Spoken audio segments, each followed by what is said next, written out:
Welcome to the latest MS Hear from the Experts webinar. These webinars help people better understand multiple sclerosis, highlights MS-related resources, plus provides tools and tips to navigate their MS journey with more knowledge and confidence. Thank you for joining us.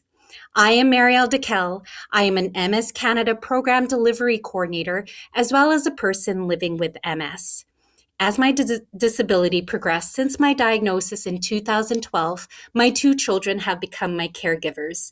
It is truly an honor to be your moderator for today's broadcast. MS Canada would like to acknowledge that we are on the unceded and ancestral territory of First Nations, Inuit, and Métis people across Canada.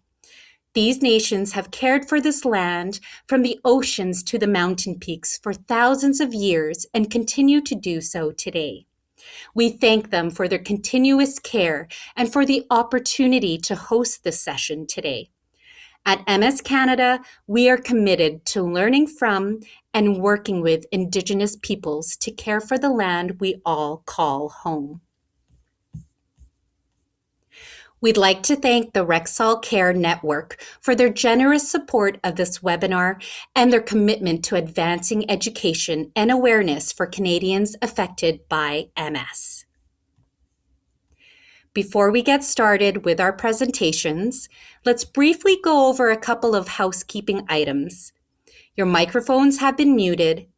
If you have a question, please type it into the chat box and we will try to get to as many questions as possible following the presentations. We kindly ask that your questions be general in nature so that everyone can benefit from the discussion. If your question is personal or specific to your own situation, we recommend following up directly with your healthcare team or our MS Knowledge Network. This session is being recorded and will be available soon on our website from the informative videos on MS page. A Facebook Live recording will be available as well. Please note that MS Canada does not approve, endorse, or recommend any specific product, therapy, or service, but instead provides information to assist individuals in making their own health and wellness decisions. The views and opinions expressed in the presentations are those of the speakers and may not necessarily reflect the views or positions of MS Canada.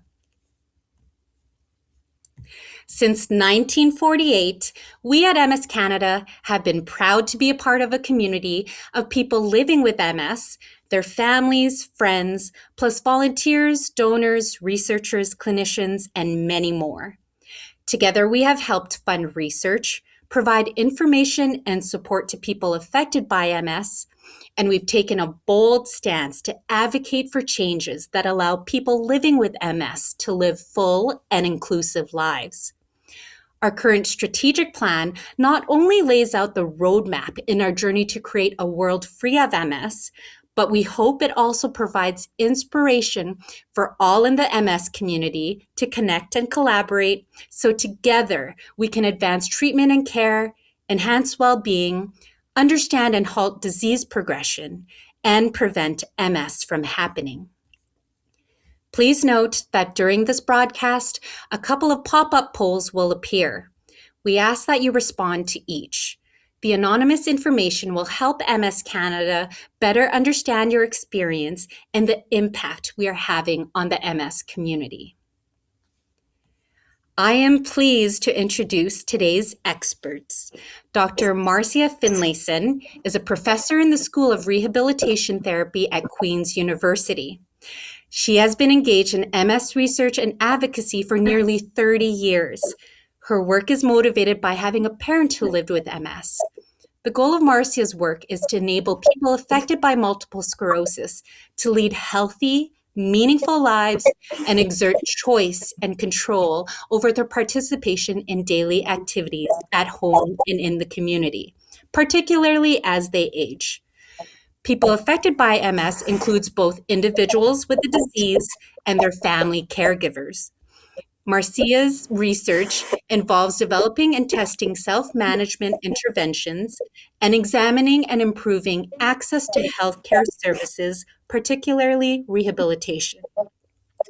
In addition, I am pleased to introduce Dr. Folashode Fakalade. She is an assistant professor in the School of Rehabilitation Therapy at Queen's University, Kingston. Her research focuses on exploring how disability impacts both people with MS and their family caregivers, and developing strategies to enhance their collective well-being. She also co-leads the Caregiver Research Wellness Collaborative, CareCo, an initiative dedicated to advancing research focusing on caregiver health and well-being. Through her work, Dr. Fakalade aims to build more inclusive, evidence-informed rehabilitation strategies that center both care recipients and caregivers as partners in care. Welcome, Dr. Finlayson and Dr. Fakalade. Thank you. Thank you for having us. Okay, well, I'm going to be the one who gets started, and then I'm going to pass over the presentation to Falashade. I'd like to thank you all for joining us tonight for a topic that is very close to both of our research programs. And we'll be addressing the topic of enhancing wellness for MS caregivers. So tonight we're going to be addressing 4 primary questions in our presentation. We want to be talking about what is it that we currently know from a research perspective about MS caregivers, how they're contributing to the care of people with MS, and the consequences of their caregiving on their health and well-being. We're going to talk a bit about what wellness is and what factors we know contribute to wellness. We're also going to be talking about the resources that are available to promote caregiver wellness in general, so any type of caregiver, regardless of, the type of person or the age of person, as well as for caregivers of people with MS in particular. And the final question we're going to address tonight is why and how should MS caregivers be engaged in driving research agendas and questions related to the treatment and care of people with MS. Okay, so we're going to start with who is a caregiver. So this is a definition from the Canadian Centre for Caregiving Excellence. And a caregiver is defined as an unpaid family member, friend, or other support for someone who needs care due to disabilities, medical conditions, mental health, or needs related to aging. Caregivers provide care because of a relationship, not as a job or a career. You may sometimes hear healthcare providers or the media talk about informal caregivers or formal caregivers. And so we just want to acknowledge that the definition of caregiver we just provided is what we consider an informal caregiver, so a family member or friend, whereas a formal caregiver is someone who's paid. And an example of that may be a home care worker or care coordinator. So what do we know about MS caregivers? And so a colleague of mine and I did a review a couple of years ago to look at what is currently known about MS caregivers around the world. And we examined over 100 different studies. And what we found was that there are researchers in over 20 countries who are actively studying MS caregivers, trying to understand what it is they're doing, what their experience is, and what kinds of things that we can do in the healthcare system and beyond to support them. So there's a very wide range of topics that are being studied about MS caregiving, but there's 3 big patterns that we found in the literature. So first of all, what we found was that most of the current research around MS caregiving is really focused on middle-aged spousal caregivers. So although this is very positive, one of the downsides of this is that we know very little about other types of caregivers. So for example, maybe a sibling caregiver or a parent caregiver or a child caregiver, or the next door neighbor who is also providing care.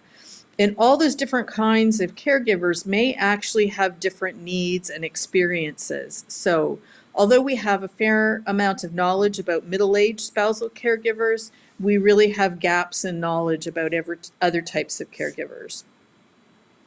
The other thing that we found in our review is that the focus of the literature on MS caregiving has had a very major focus on negative consequences, particularly around the concept of caregiver burden, which means that we don't know a lot about some of the more positive aspects, which I'm going to talk about in a little bit. There is some literature, but maybe not as much as we would like to have, so that we can build on the positive things to mitigate some of the more challenging aspects. And then the last thing we found in the literature was that there's a real gap in our knowledge of interventions. So what are some of the programs and services that can support MS caregivers? So those are the three big findings we found in our study. So in previous work that I've been involved in doing, we looked at 300 caregivers. This happened in the Midwest US. And we tried to get a sense of what it was that they're doing in the context of their role, and what are the things that they're having difficulty with. So the graphic on the side, the circular graphic, shows the wide range of different tasks that caregivers are involved in doing for all sorts of different kinds of caregivers, for caregivers of people with stroke or Alzheimer's or other kinds of disabilities. The data on the left side of the screen are the things that are specific to MS caregivers in our study. And what we found is that the most common tasks that MS caregivers are doing are things like preparing meals and providing transportation, doing housework, and helping with dressing. The highlighted helping with mobility inside the home is a very common task. So more than 40% of the caregivers were doing this, but it was something that they had a lot of difficulty doing and weren't feeling very confident about doing. So the other thing we found in our study was that there are a smaller group of caregivers, so 25% or fewer of MS caregivers were doing the three tasks that are identified there. So helping to manage bowel and bladder symptoms, helping with transfers in and out of the shower or tub, or assisting with eating. And those first two, again, the ones that are red and bold, are the ones that people identified as being very challenging. So I do want to also point out that those three tasks in bold are all things that people would have to help with multiple times a day. These are not tasks that happen once a week or anything like that. These are things that happen multiple times. So the other thing, though this is a study that Floshley was involved in doing, she specifically asked care partners or caregivers of people with MS about the MS symptoms they were having the most difficulty managing in their role as a caregiver. And you can see all the different ones here. And what I want to point out is the red color across all these different symptoms. So the color red is the symptoms people found somewhat difficult to do, and the navy blue is the ones they found very difficult to do. And when you look at these, we have things like fatigue and depression as symptoms that caregivers are finding it's very difficult to manage these symptoms. And this does make sense because it has a lot of impact on the person with MS and just how things are you're able to support people in the home. So being able to know these things helps us to identify the kinds of things that we need to do to support MS caregivers to do their job in a way that they're feeling confident and satisfied that they can do it as best as they can. So I'm going to pass it now to Floshley, who's going to cover the information about MS caregiver wellness. Oh, sorry, this is my slide. So the last thing I'm going to say is one of the things we know about the consequences of MS caregiving is there's both positive and negative aspects. So in a positive side, which is the green arrow, We do know that MS caregiving can result in stronger relationships between people, feelings of personal growth, confidence, and the development of new skills. But on the flip side, some of the more negative consequences are things like stress, feeling burden, physical and mental health issues, and also relationship shifts, so that the nature of relationships change in the caregiving relationship. So the other thing we know that these consequences of MS caregiving are not a stable thing. It's not like they're always positive or always negative or the different aspects. They fluctuate just like the symptoms of MS do. And also as the symptoms change and context changes, and as people develop skills and resilience, then things might shift more to a positive side. And one of the challenges that we have as researchers is how do we support the positive aspects of caregiving and mitigate the negative aspects?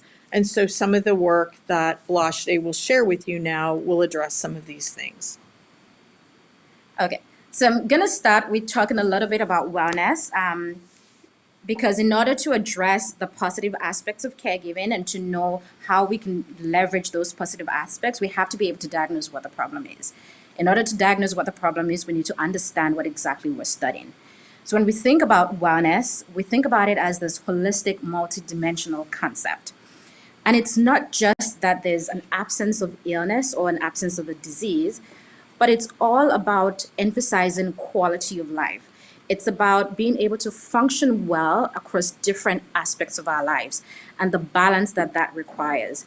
So wellness is an active process, and it's an active process because we're making intentional decisions and choices that support healthy, fulfilling, and meaningful life. And so this idea of optimal functioning across multiple domains. So how are people functioning physically? How are they functioning socially? How are they functioning financially? And you can see those dimensions of wellness on the diagram on the right. So when we think about wellness, it's important to know that it's dynamic and evolving. And Marcia sort of alluded to this, that it keeps changing. So the context is very important. Wellness means different things to different people, means different things across different cultures, means different things in different life stages. So as we proceed through life, the things that we emphasize in terms of our understanding of wellness might shift and might change. And so there's no singular definition of what optimal wellness is. It's deeply personal and it's deeply individualized. The other point that I want to make is that when we think about wellness and the choices and behaviors, we often focus on, yes, people are making wise choices. As a physical therapist, I often think about how do we encourage people to be more active, to be physically active, to move around.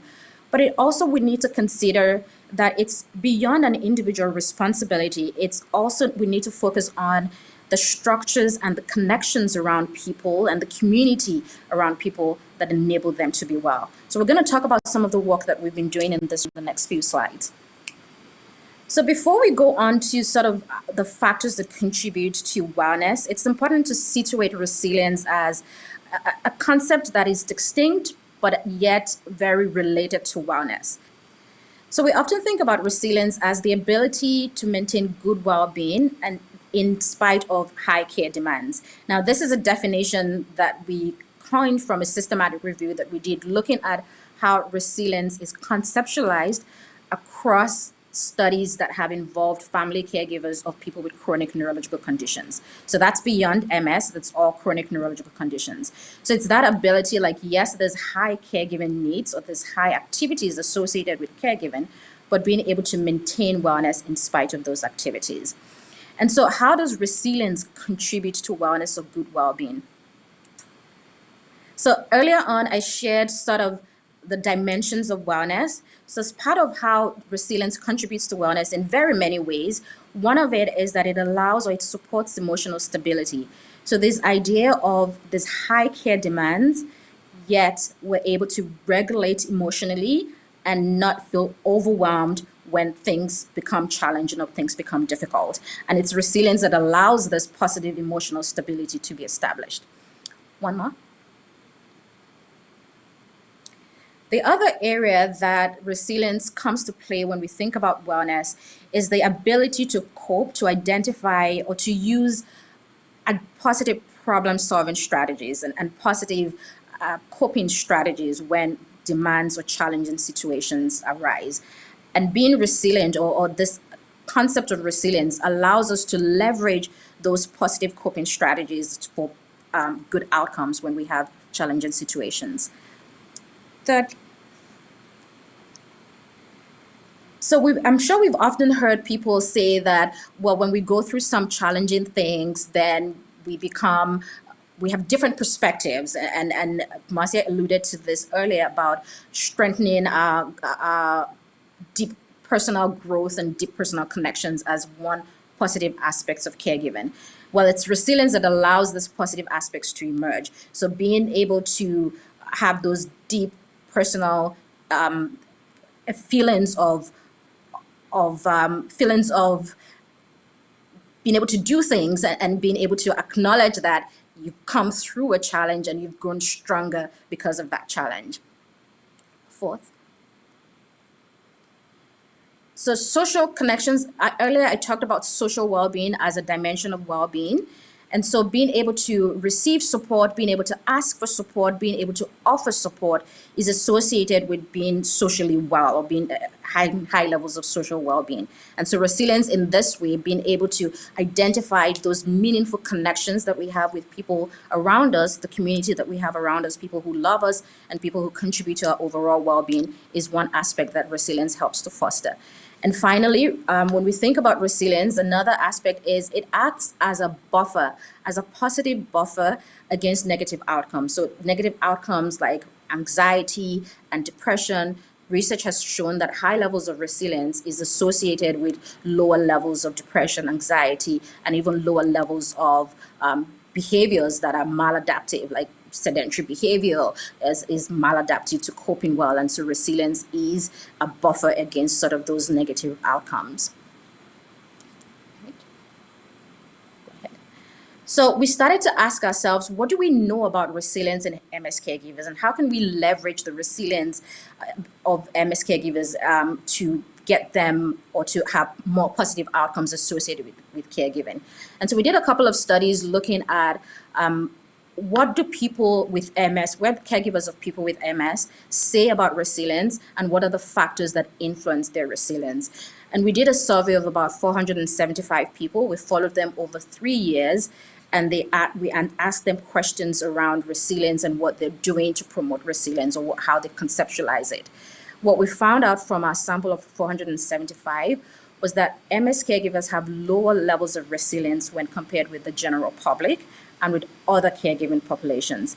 Now, I will note that a lot of the research on resilience in caregiving has come from older adults or populations with dementia, caregivers of people with dementia. And so this is comparing MS caregivers to that particular population and finding that MS caregivers report lower levels of resilience.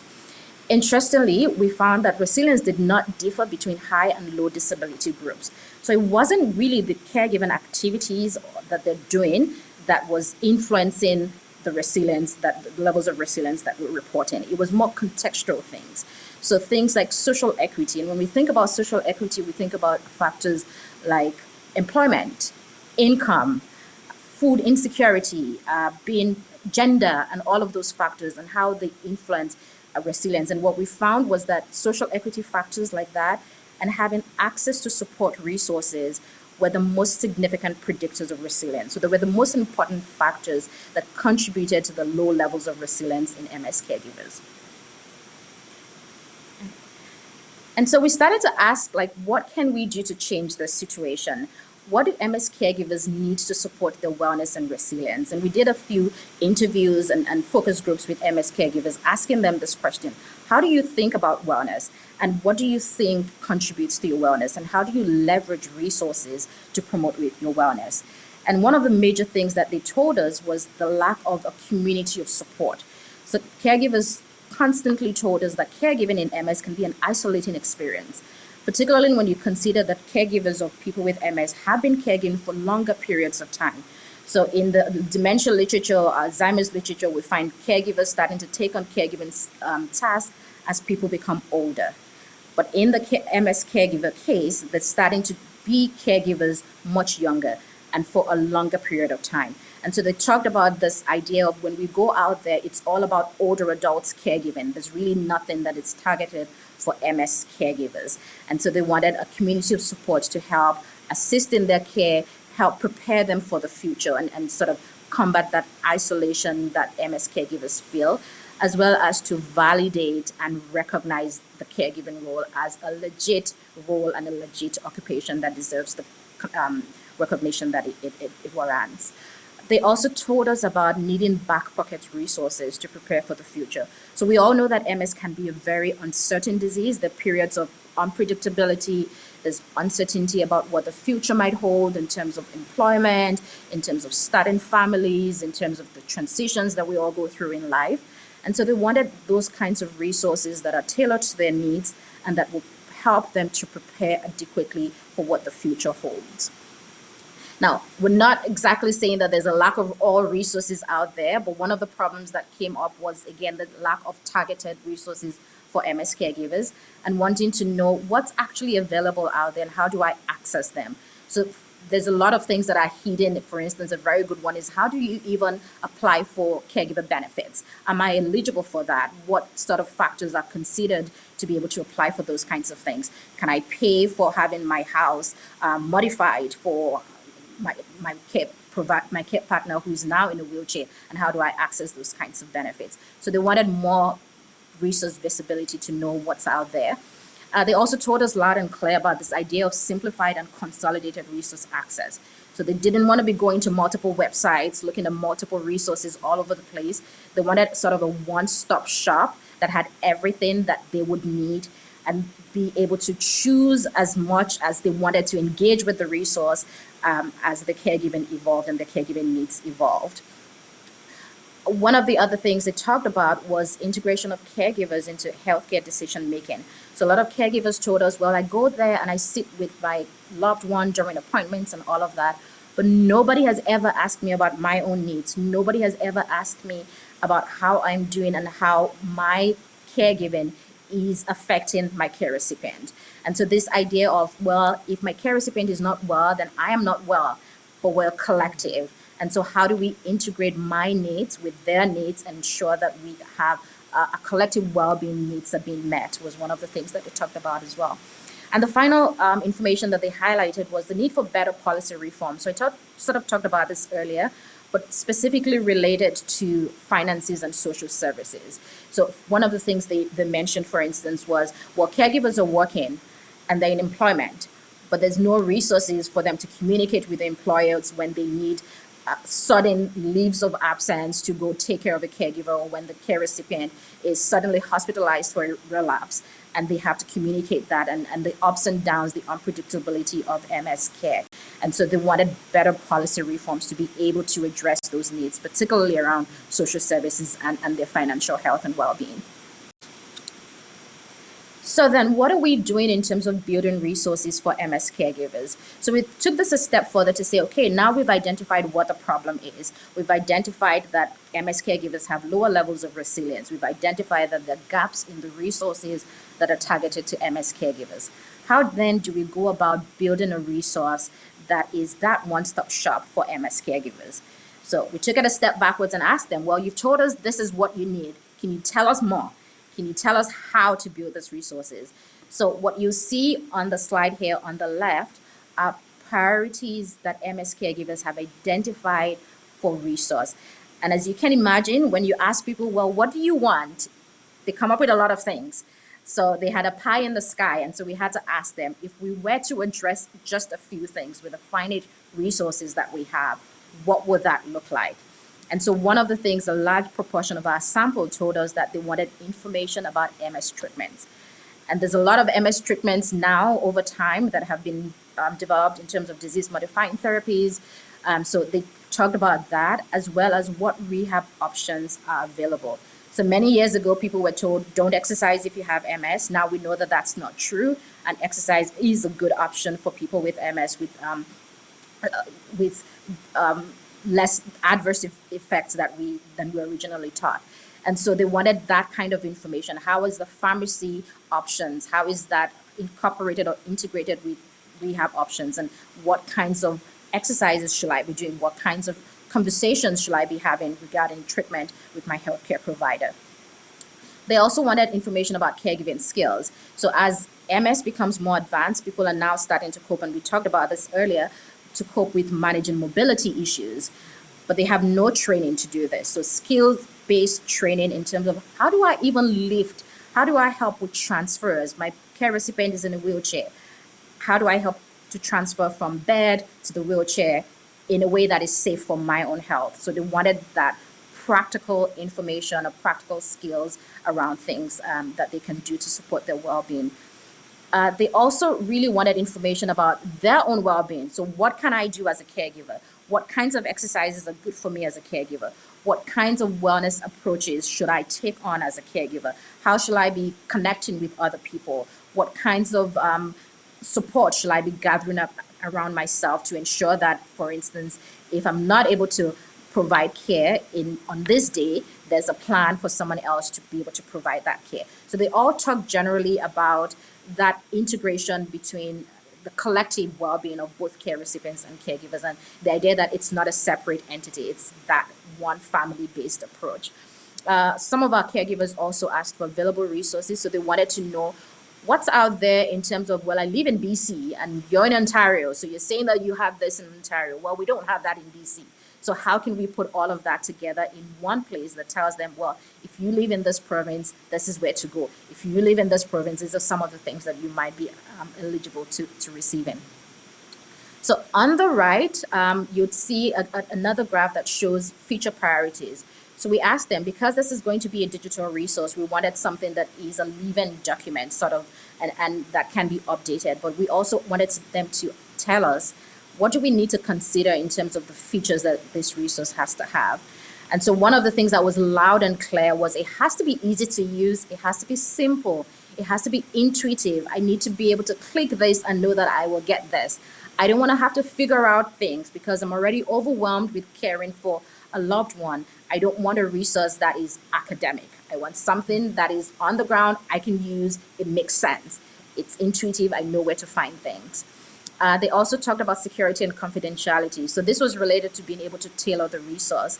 So they wanted things like, okay, well, if I say that this is my situation right now, I'm struggling with, for instance, accessing conversations around treatment. I'm struggling with understanding what this disease modifying therapy does. So they wanted, if they put that in there, then there's links that lead them, okay, well, this is where to go. But all of that needs to be secure and confidential. We don't want to share information that is not required to be shared across the general public. They also wanted the ability to connect using the resource, so being able to access social support, being able to access peer support if they have issues. Sometimes they told us, like, well, sometimes I can't access my healthcare provider, but I want to be able to go to another caregiver who's probably had this type of issues and type something and get them to respond immediately, because sometimes that's more imminent than having my care provider who I'm going to see on Monday. But this is happening to me right now on Saturday. So being able to connect with other caregivers to give that support. And a fewer number of our participants talked about individualization. So I mentioned this earlier. It's being able to tailor the resource to the current needs. And they don't want to be overwhelmed by the number of things that are available out there, but they want to be able to say, okay, well, this is what I'm going through right now. This is what I need, and get it there. So they've told us what they need to, and we're working on building this resource for MS caregivers. But before we build the resource, it's important also to situate what is available in the broader landscape of MS caregiving. So Marcia mentioned earlier the definition of caregiving that was taken from the Canadian Centre of Caregiving Excellence. On their site, which is the link that's provided here on the slide, they have several resources, programs, and things that support that support caregiver wellness. And so this is a good place to start if you're looking for things around Canada that are resources that are targeted at caregiving generally. Again, it's not specific to MS caregivers, but it's a good point to start off. Okay, maybe these are conversations that I need to be having as an MS caregiver and tailoring that to what your specific context is. So if you're someone who's caring for a loved one with MS, or you're a healthcare provider who wants resources to be able to support caregivers in general, this would be a good place to start. And they have those resources mapped across different provinces in Canada, and so you can really tailor it based on where you're living and what's available in your community. Right. So just before we wrap up, one of the things we just wanted to point out right at the beginning of the presentation, I talked about a study we had done to look at what we currently know about MS caregivers, what they're doing, what are the consequences of the care that they're providing. And I identified a series of gaps in the current literature. And these gaps are really important in terms of us being able to move forward and make sure that the services and supports that we're providing to MS caregivers are really addressing their needs. So we just want to say, the work that you do as caregivers is critical, and you are part of the MS care team. What you do matters. And what you do influences the health of people with MS and everyone around in your family, including yourselves. So being able to support caregivers supports people with MS and all of the systems around them. So we want to really encourage you to be engaged in driving MS research and advocacy, because what you do matters, and what you tell us about what you need to know and how you need support and how people with MS need support from you can make a difference in the kinds of things that researchers do. So tell your healthcare provider, tell your politicians, anyone who will listen, tell them what you need as an MS caregiver. And participate in research whenever you can, either as a participant when there's calls for volunteering to be part of a research about MS caregiving, such as some of the stuff that Falashade has talked about, some of the things I talked about earlier. But also, many researchers now are actively looking for advisors and collaborators with lived experience. And if there's opportunities to take those roles, the input that you can provide is really critically important, because although we've got a lot of expertise in some things, there are gaps in what we know, and you may just be able to offer a insight that will take our research questions and the kinds of things that we look at in a different direction that may have really impactful results on MS caregivers in the long term. The other way that you can be involved in driving MS research and advocacy is to connect with other caregivers, both MS caregivers as well as broader caregiver organizations such as the one that Falashade was just mentioning to you. So we just want to wrap up to review what it was that we talked about tonight. So we reviewed some current knowledge about MS caregivers, what we know about what they're doing, what their experiences are, what are the MS symptoms and the activities that they're finding challenging to do. We also talked a little bit about the consequences of MS caregiving, both positive and maybe more challenging. We talked about wellness and the factors that contribute to it, and the resources that can promote caregiver wellness in general and for those MS caregivers in particular. And finally, we talked about the importance of your role in driving research agendas, both in terms on MS caregiving, but also in MS treatment and care more broadly, and the questions that can really help move forward so that we can support people like yourselves in the best ways possible. So thank you very much, and I'm going to pass it back to Muriel. Thank you so much, Dr. Finlayson and Dr. Facolade, for your informative presentation. We have a few minutes left for questions. Audience members can type theirs into the chat box, and we'll cover as many as possible. Again, we ask that your questions be general in nature so that everyone can benefit from the discussion. If your question is personal or specific to your own situation, we recommend following up directly with your healthcare team or our MS Knowledge Network. So starting off with the first question, it's a two-parter. I'm going to ask you both. So this came from Facebook. How can caregivers keep a sense of identity outside being a caregiver? And part two is, how can caregivers set boundaries without feeling guilty? I have a few thoughts, and then Falashade can add to it. I think in terms of maintaining a sense of identity is really recognizing that all of us have multiple roles in life. And there are different things that provide us meaning and focus and help us feel like, like ourselves. So whether it's hobbies that we like to do, or people that we like to socialize with, or outings that are important, being able to protect time to do those things is really critically important to maintain your sense of, personal identity, even as given your caregiver role. In terms of some of the issues around guilt in pursuing some of those things, some of the things that Falashade talked about in terms of having a network around you to be able to provide that support is really important. So perhaps you can add to that. Yeah, and I'm going to add to that and say that also important to have a plan.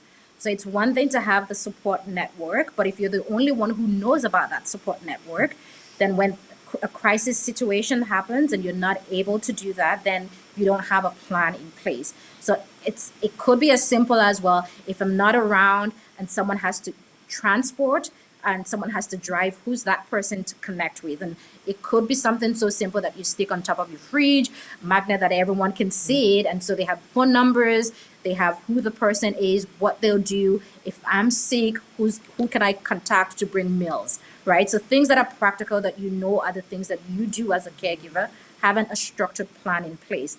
And having that plan in consultation with your care recipient, in consultation with healthcare provider, anyone in your support network that supports you, so everyone knows what their roles are and what tasks are associated with those roles, so that they can support if any situation arises that takes you out of commission, or that you even want some time to yourself and have respite to be able to recharge and then come back to caregiving. So I think it's very important to have a plan in place and have that communicated to the people in the plan or on the plan. Yeah, and maybe I'll just add one more thing about that, is when you look at some of the literature on support networks, not just in MS, but in sort of the broader caregiver literature, the networks that work the best are the ones where people know each other. So there's lots of situations where, as a caregiver, I might have my friend who will sometimes drive, and I might have the neighbor who can pick up groceries, and I might have, a cousin who can do something else. But my neighbor, my friend, and my cousin don't know each other and don't have contact information. And so one of the other things about having a support network is it is important that those people know who they are and what they can do. They don't have to be, close companions or good friends, but they need to know that those other people exist and that they can be called on if additional supports are needed. Sure, and it's so interesting being a mom, of a single mom with two children, and then have my children being my caregiver, and hearing it from, a researcher perspective. And when you think of these things like plans, like when I'm living my everyday, I'm not thinking strategically, right? I'm just thinking it's my everyday life, and it's how my caregivers, my children, live their lives too. So thank you for that perspective. We actually did have the next question being, how can caregivers build a support network if they don't have close family around? So without any family or friends, what would be, a recommendation for a caregiver? So I think one of the first things we need to think about is that, back to that definition of who a caregiver is. And it doesn't necessarily have to be your family member who's providing care. It could be people, your colleagues at work who you've become close to.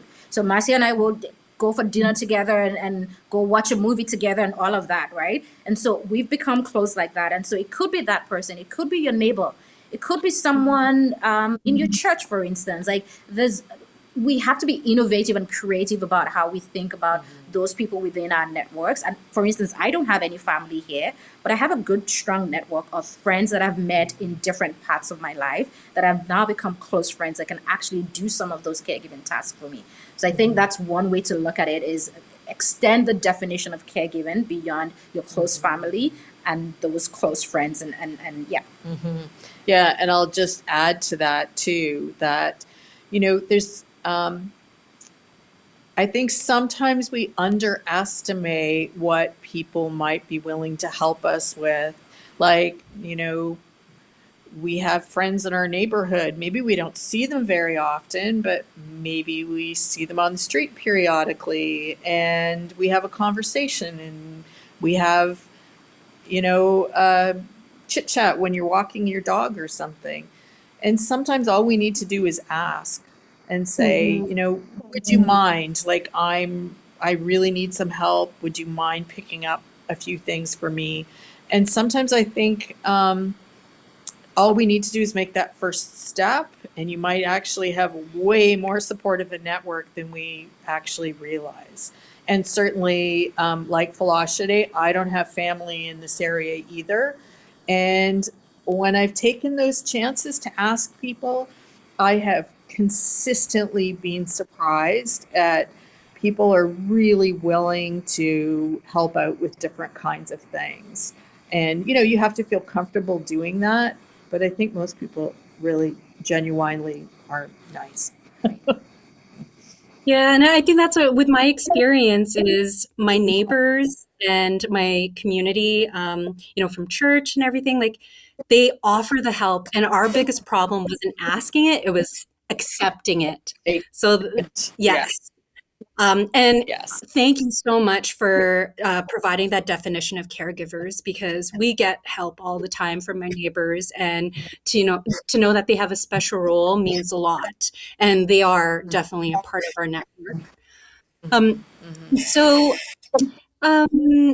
I know that Dr. Fakulade, you had mentioned earlier that resources are different from province to province, and then you shared the caregiver resources page.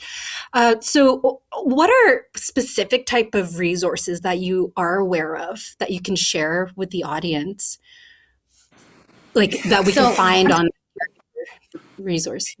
So they on the caregiver Canadian Center for Caregiving Excellence, they have resources around communication.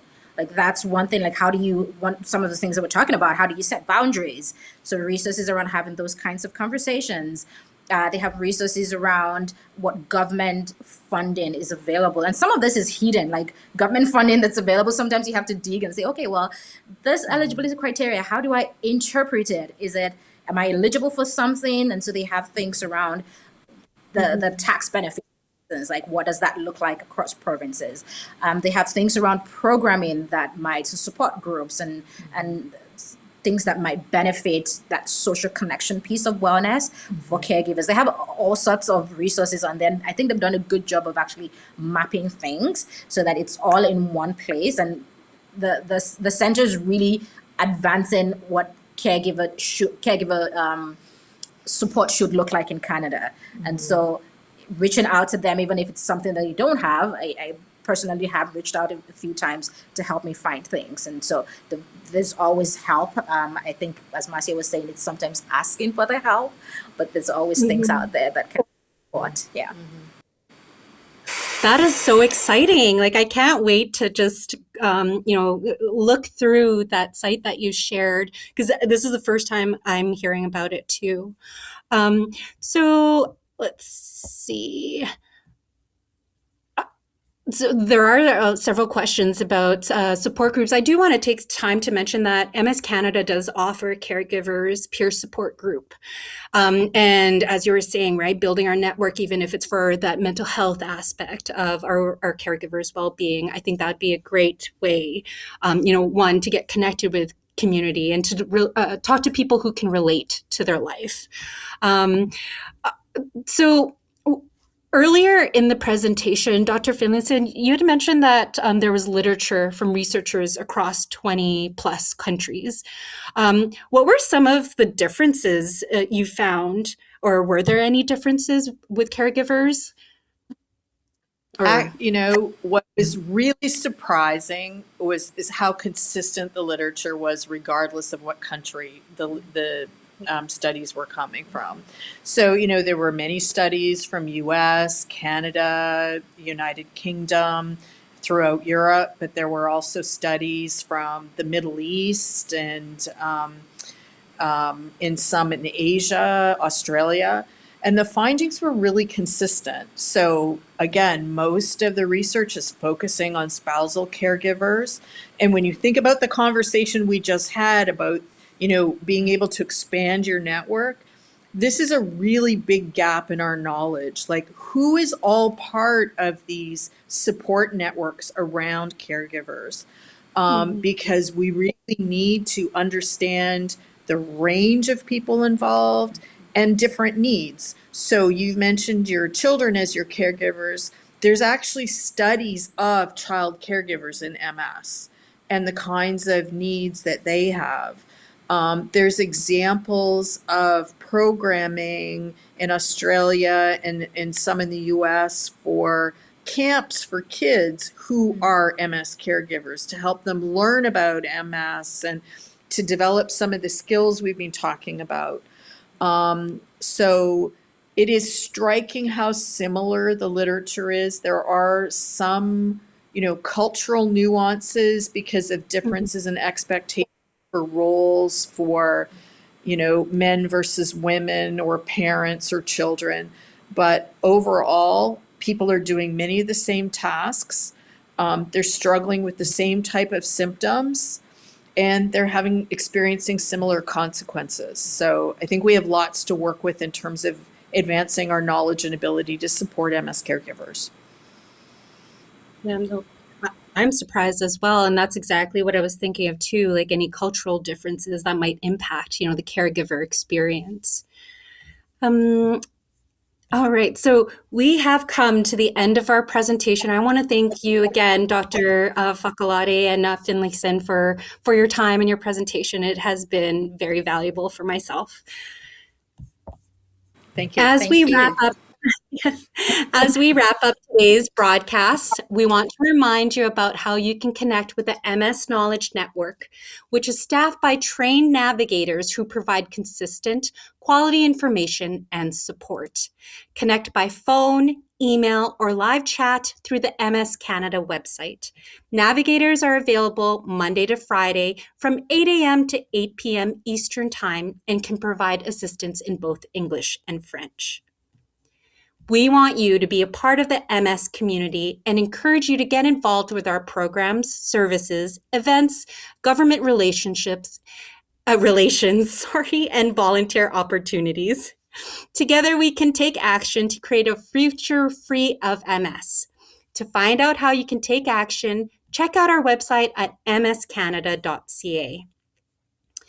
Here are a few ways to stay involved. Caregiver peer support groups. Visit mscanada.ca for information about caregiver peer support groups in your community. To learn more and join, contact the MS Knowledge Network. You can call them at 1-844-859-6789 or email msnavigators@mscanada.ca. When you make a donation online at mscanada.ca before December 31st, your gift will be triple matched. Thanks to a generous group of anonymous donors. Your gift to MS Canada will fund 3 times world-class research, 3 times valuable community support programs, and 3 times life-changing advocacy initiatives. If you have questions about any of our education activities, please reach out to education@mscanada.ca or visit our website. Again, we'd like to thank Rexall Care Network for their generous support of this webinar and their commitment to advancing education and awareness for Canadians affected by MS. On behalf of MS Canada, we thank you for joining us today. Good night.